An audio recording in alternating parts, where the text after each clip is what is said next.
Olá, hoje é quinta-feira, 22 de agosto de 2024 e venho hoje falar sobre normalidade ser uma bênção.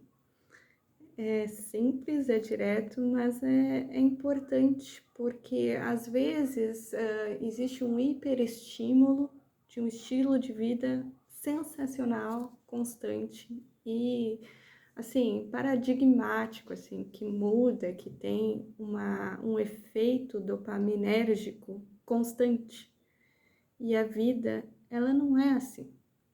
A vida, ela é composta de altos, ela é composta de baixos, e ela é composta, talvez, se Deus quiser, sua grande parte da normalidade. E o que é normalidade para você? Para mim, eu conceituo a normalidade dentro de um padrão de constância considerada como uma rotina, né?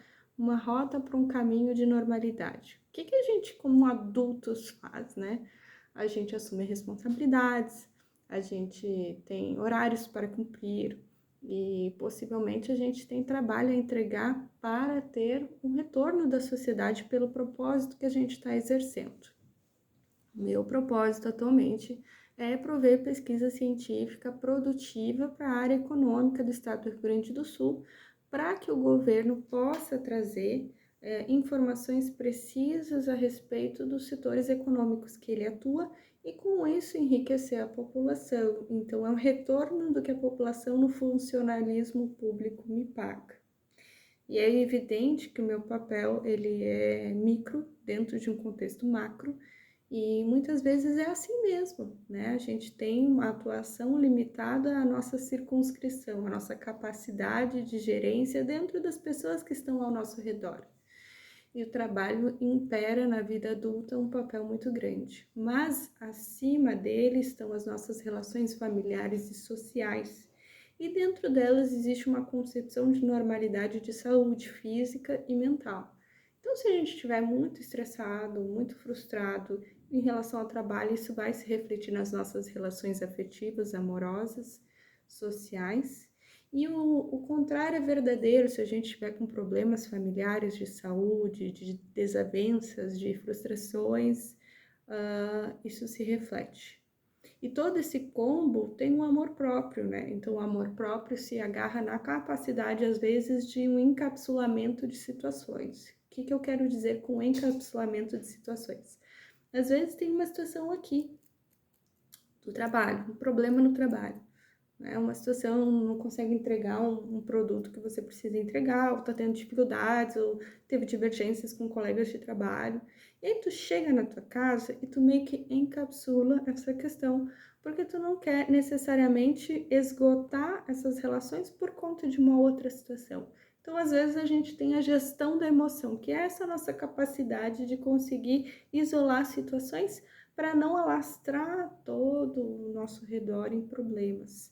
E a gente, quando tem essa maturidade, a gente vai cada vez mais normalizando situações que são recorrentes. E por conta dessas situações recorrentes, você precisa administrá-las. E não se frustrar pelo fato de elas acontecerem, mas simplesmente reconhecê-las, gerenciá-las e resolvê-las.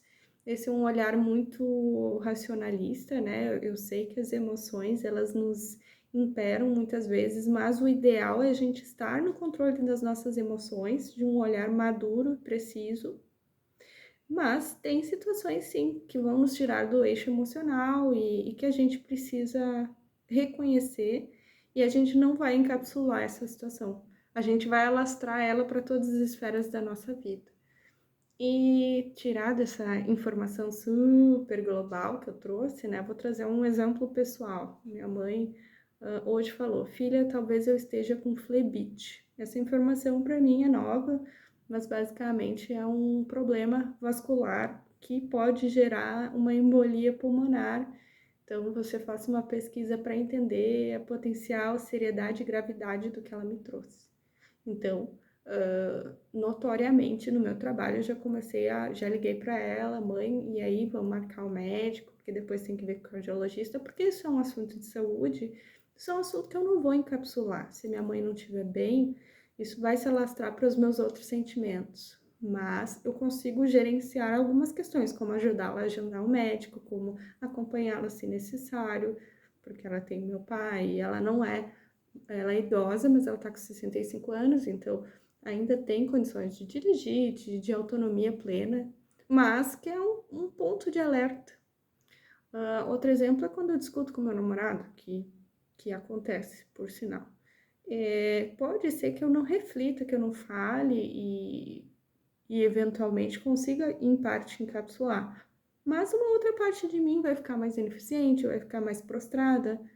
E aí, o que a gente precisa fazer? A gente precisa resolver e voltar à normalidade. E por isso que eu digo, a normalidade é uma bênção que a gente às vezes não reconhece quando a gente está com saúde, quando a gente está com disposição, quando a gente dorme bem, quando a gente está se alimentando bem, quando a gente está com um corpo saudável, um corpo responsivo, que consegue carregar, que consegue caminhar, que consegue olhar.